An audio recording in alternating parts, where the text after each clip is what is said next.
Look at the short sutta. This is the next one. SD47.13, Accayika Sutta. The discourse on the urgent. So it's quite obvious here, Accayika means urgent. A3.91. Now if you look at the number there is 3, so you know probably there are 3 items to learn there.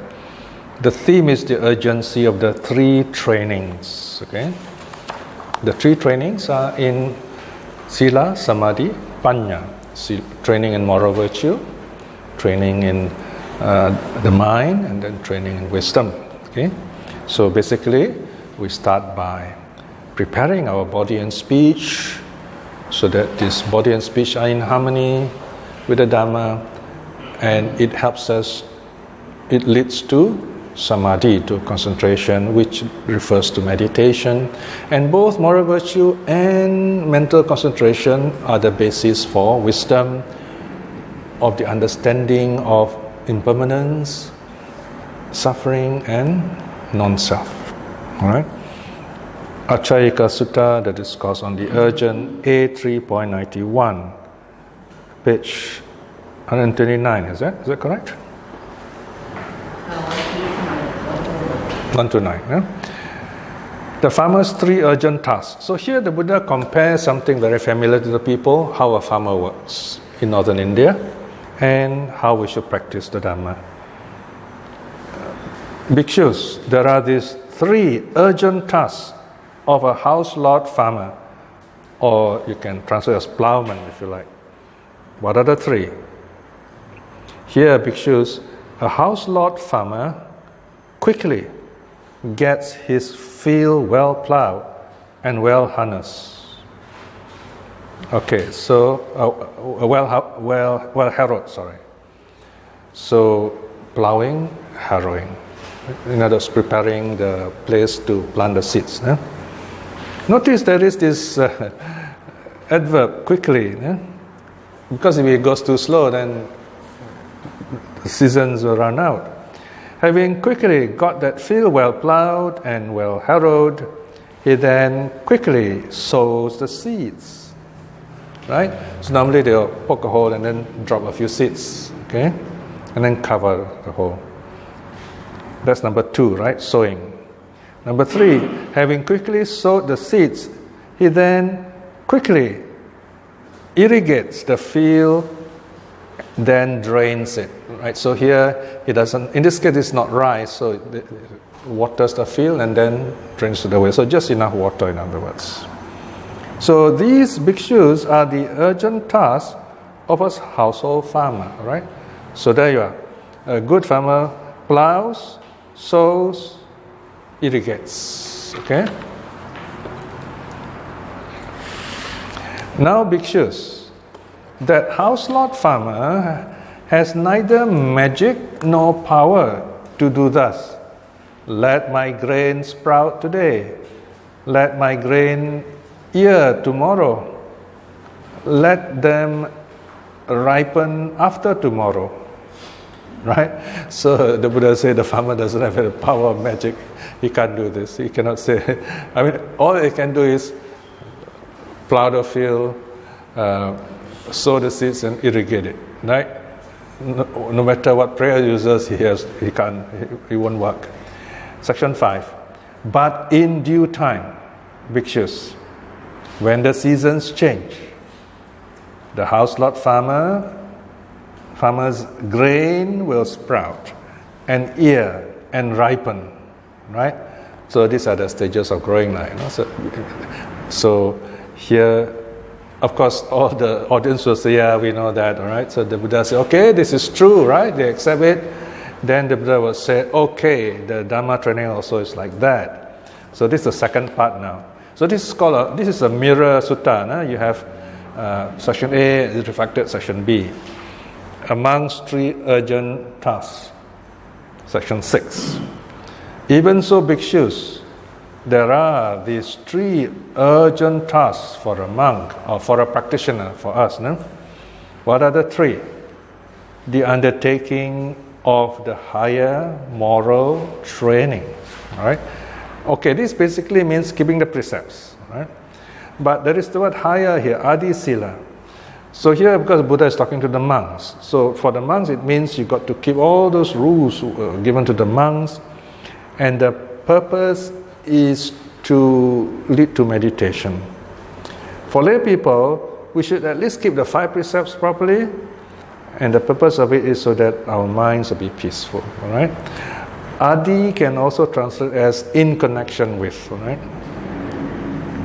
Number 2, the undertaking of the higher mind training, adi sila sikha samadhana.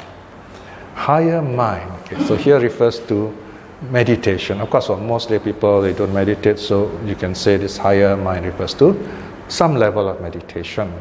Whether you get jhana or not is not the point. The point is when you do some kind of meditation, not how long you sit, but how well you sit. Just being at peace with yourself. Even 5 minutes a day will help.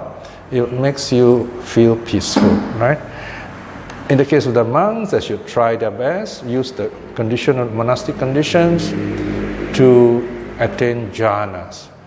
So if a monk is caught up with the internet, with Facebook, quarreling with lay people, arguing with lay people, carrying babies and taking photographs, even they may give good talks, but somehow their minds will not be really at peace, or they will lose that peace easily in time, or they will not progress. So this is the danger according to the suttas. So the higher mind training means of letting go, going away from the crowd. If you're a monk or a nana, you're getting closer to the crowd, there's something wrong there. Okay? The crowd can come to you, yes, and with compassion you teach them, but the crowd has to go back to where they come from. That is the meaning of renounced life. And then number 3, the undertaking of higher wisdom, adipanya sikha samadhana. So here, higher wisdom is you see impermanence, you understand the significance of it, and then you lead your life in accordance with it. Okay? So these are the 3 trainings for lay people as well as for monastics. In other words, it's how refined, how deep you want to go into your practice. So notice, practice of sila, samadhi, panya. Sila is like plowing the field, right? Samadhi is like sowing the seeds. And then wisdom is like irrigating the field. Okay? Then the Buddha continues. Notice that the mirroring is almost the same template of teaching is used again. Then the Buddha continues at section 9. But, section 8 rather. Now bhikshus, that monk, that's you and I, has neither magic nor power to do thus. Let my mind be free from the influxes through non-clinging today, or tomorrow, or after tomorrow. Right? So you cannot tell your mind, I'm going to get enlightened tomorrow. Okay? But in due time, bhikshus, on account of his higher moral training, on account of his higher mind training, 2, notice 2 is, and on account of his higher wisdom training 2. So they kind of work together, all right? The mind will be free of the influxes through non-clinging. Non-clinging, another word for renunciation. Therefore, bhikshus, you should train yourself thus. Okay, this last part is special. Yeah? This last part is unique, if you like, to the sutta. The Buddha is saying, okay, this is for the Dhamma. Therefore, bhikshus, you should train yourself thus. Keen will be our desire to undertake the higher moral training. Keen will be our desire to undertake the higher mind training. Keen will be our desire to take the higher training, the higher wisdom training. Das bhikshus, you should train yourself. So here you are. This is what the Buddha keeps telling us, proactive. You have to show this keenness. This is a teaching on diligence, by the way, apamada. Okay, so this keenness, this putting in energy, this joy in doing it, is what will bring you awakening. All right. So this is the sutta's thread coming down to us right from 2,500 years ago, the Accayika Sutta.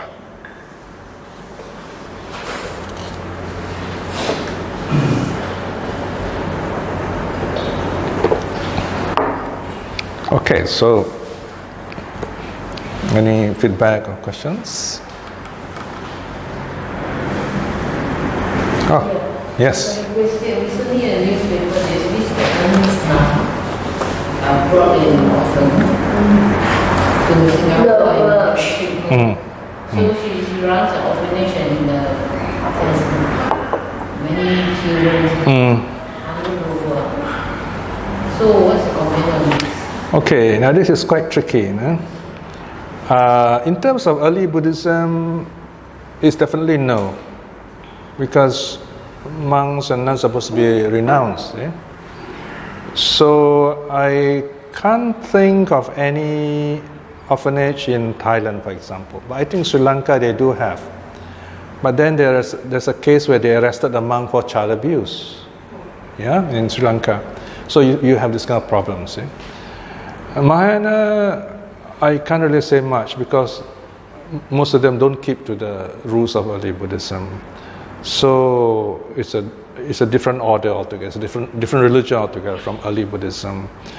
So I suppose it's up to them. Okay.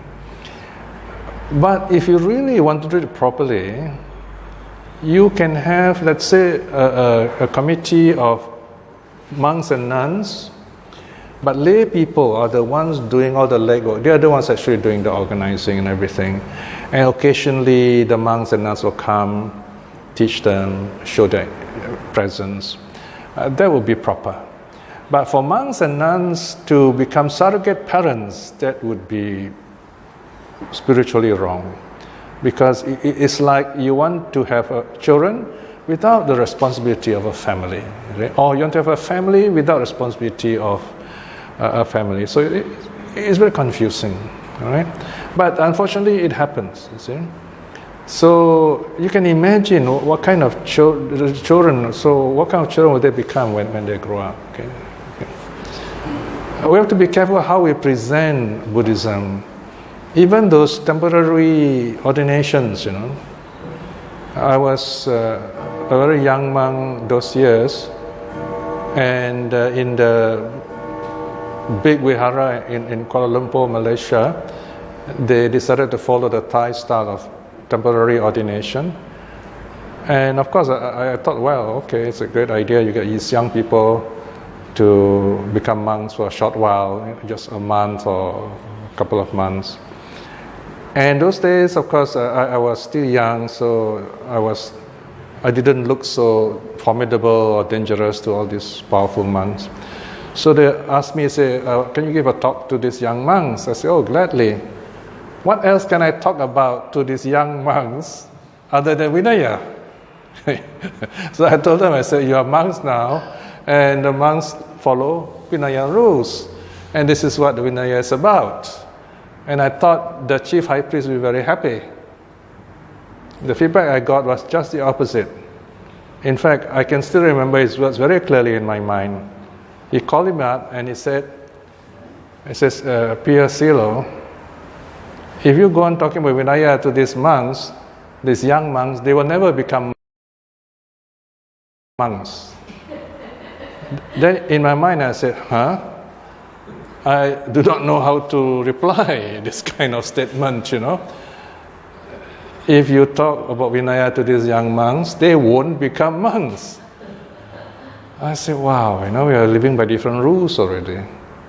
So from then, I had this struggle, you know.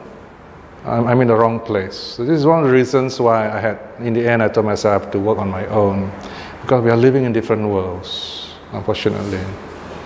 And this is something very difficult for me because people tend to adore power, they adore holiness without examining what really is going on. So I think we should examine very carefully what is right, what is wrong, so that you have a very proper social structure, social work, social organization, social maturity is very important. Otherwise, we're just serving these foreign missions, we're just making the monks and nuns rich. And these foreigners just come here because they say, oh, these local people are full of faith, they will donate. You look for the rich people to be your sponsor, go to university and then start your own temple somewhere overseas. But that's not what Buddhism is about. So, this is something we need to think about carefully. All right, any other feedback? Or yes. Yeah, I have a question on wisdom. When we talk about wisdom training, how does one train to get wisdom? Okay. Wisdom is not something that you can... Yeah, so you have two aspects. One is the training, the other is the result. Okay. Of course, here, notice in the case of the 3 trainings, you have some kind of minimal moral virtue. You follow basically the precepts. Try your best.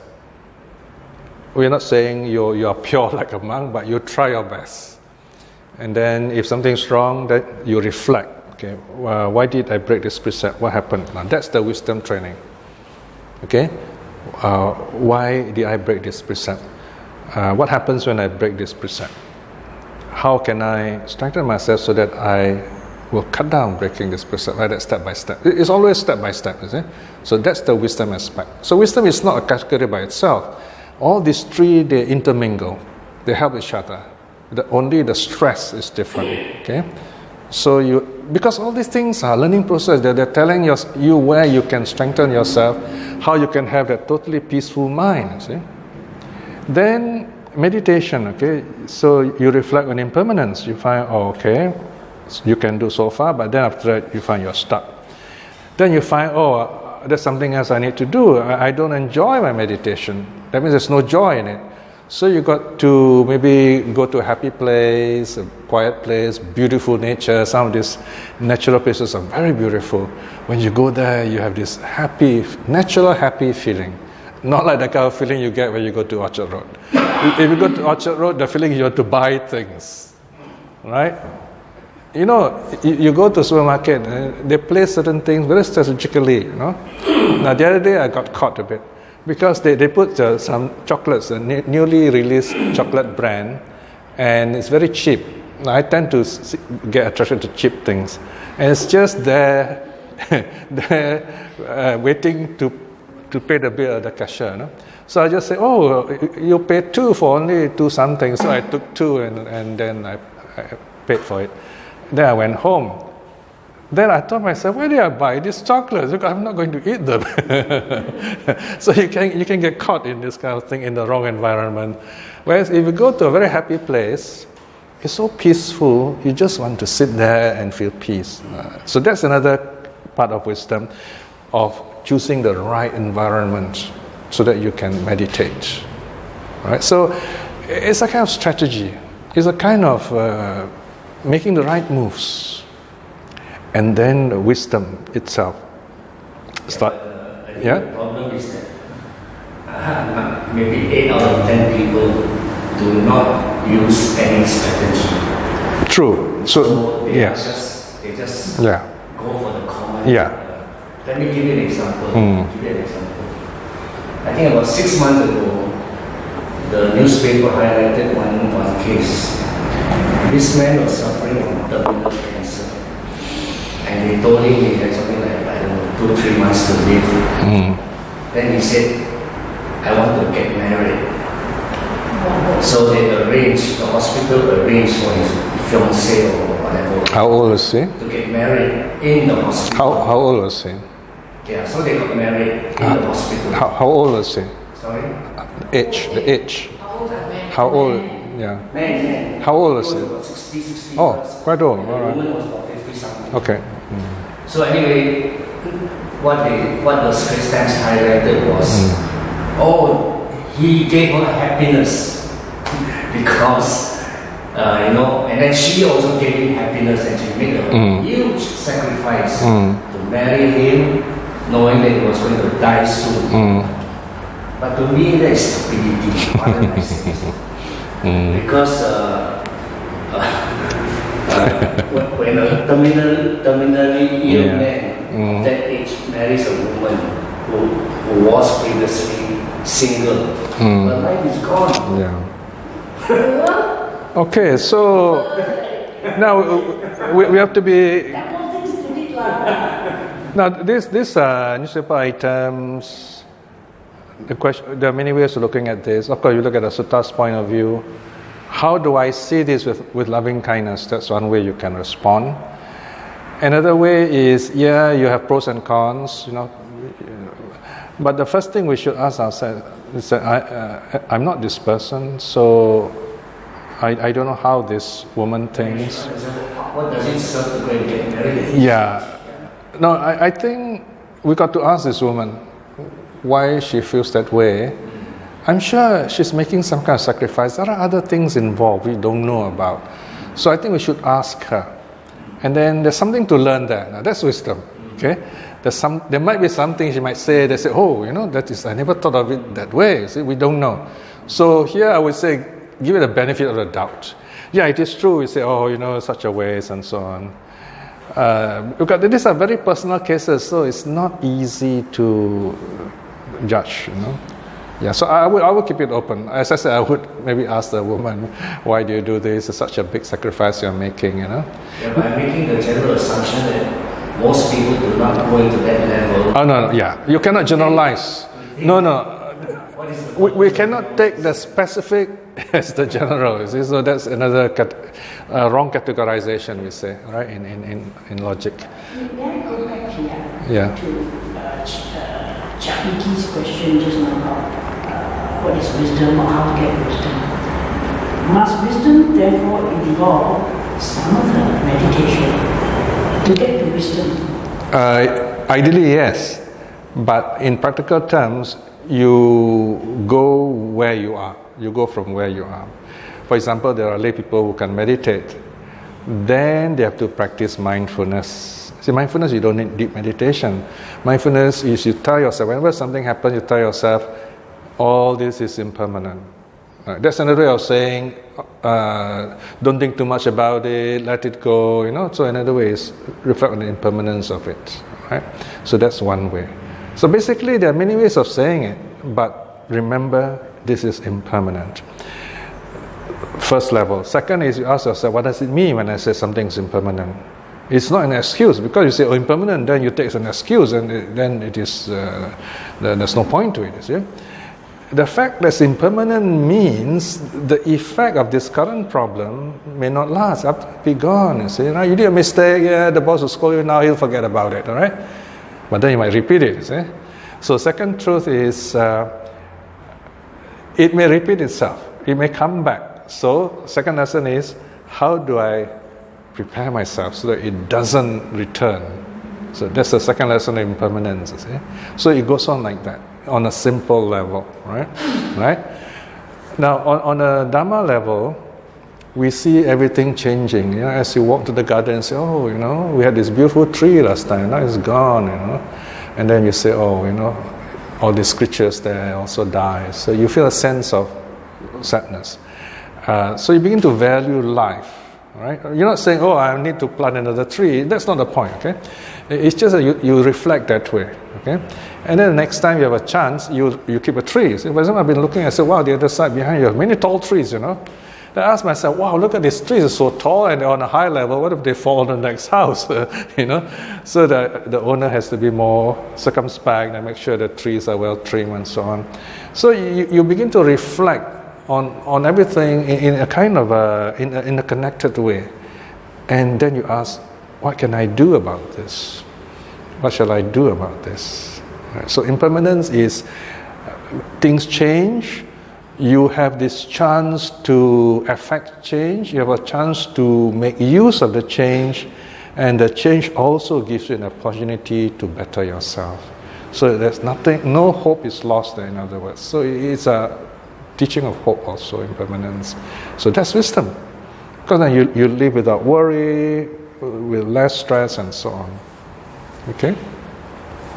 Anything else? Isn't it one of the ways is to read the suttas? Of course. Yes. If you, especially if you're a teacher, you have a lot of time, I think it's good to strengthen our mind so that when whatever happens around the world, we can see more clearly what's going on. Okay? So we don't use our old learning, we use the sutta learning to see things in perspective. Okay? Anything else? Yeah. I mentioned joy as a prerequisite for meditation. Catalyst will be better. Yeah. It's easy when we're healthy, but how do we maintain that joy when we are in pain? Or when someone is sick, huh? Okay, pain, nature of pain. Pain is not an ongoing lump of experience, Pain is on, off, on, off, on, off. That's how we notice it, the pain. Pain, no pain. Pain, no pain. That's how the mental process of how we experience pain. Right? And now the scientists are discovering all this. So in other words, you have the bodily experience of pain and you have the mental appreciation or whatever, mental assessment of that pain. All right? Physical pain is physical. In that sense, it is finite, if you like, to put it one way. In a sense, it's fixed. That's all. Physical pain, body pain, right? Mental pain can be infinite. People can think about it and start repeating stories to you every time you meet them, right? They're always angry about it. That is not very wise, you see? So that's why the Buddha tells us the teaching of the two arrows. He says the Arhat feels pain, is shot by one arrow. Whereas someone who's not awakened, he's shot by one arrow, and he's shot by a second arrow at the same spot. So the mind also, it keeps thinking about it, it feels angry about it. That is the suffering. So our heart falls down, and says, pain, this is painful. He gets up. He doesn't scold the floor, he doesn't try to find fault on anyone. But someone else falls, he gets angry, he says, who is the one who did this? He tries to look for someone to blame, you see. Right? So, if someone in pain, they should reflect on the nature of feeling, on pain. Right? That this is pain, and then notice it rising, falling. So notice pain as it is, without commenting on the pain, without owning the pain. Right? So this is where I use a simple colloquial answer. I say, don't own the pain. That means don't use I, me, mine. Don't say, oh, I'm suffering, this is my pain. Then it becomes worse. And that's very true, because I was terribly afraid of the dentist, and they are pulling out my wisdom tooth, So I told myself, wow, I better prepare myself, practice letting go, pain. So the dentist started pulling. I said, okay, pain. So of course you can still feel the pain, but it's just there in the tooth. You don't think about it, it's not as bad. And then again, when you go for your health check, these people, they've got to poke this needle. I'm scared of that too, so I won't look there. I just say, okay, let's think about something nice, think of happy people. So you direct your mind to some other more suitable subject or objects. So even when a person is sick, the person can think of other happy things, do loving kindness, for example. Right? So even during sickness, you can still meditate. So either do meditation on feeling, which includes pain, or so-called vipassana, or do metta. Then you find it's more tolerable, and that's how the joy aspect helps you to move on in your meditation. So, and then you find, because you do this, you heal faster also. Because doctors now will tell you, some people, they are sick, and then they worry. In fact, they purposely get more sick. They don't want to go home. There's no one taking care of them at home. So if they remain sick, they stay in the hospital, they got all the nurses, and everything is prepared for you, And they found there are cases like that. So this is how we adjust our lives in terms of practice of joy. Okay? Anything else? All right, so we end here then. Right. We've come to the end of another sutta study. And you find that whenever we study the sutta, there's always this, like a window opening, and you look out and you see new things. You see new challenges even, and discover new things about yourself, new strategies, and even new wisdom. The suttas help us to experience all this. And this is a very wonderful way of looking at the suttas. It's very good karma. By the power of such karma, may we be blessed with good health, with the energy, the wisdom, and the courage to at least aspire to stream winning in this life itself. By this same goodness, may our loved ones and families be well and happy.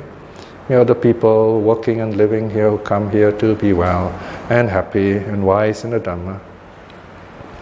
May those who are practicing the Dhamma to win their fruit of the path in this life itself. May those who are lost and have difficulty see the true teaching in this life itself too. May all beings be well and happy.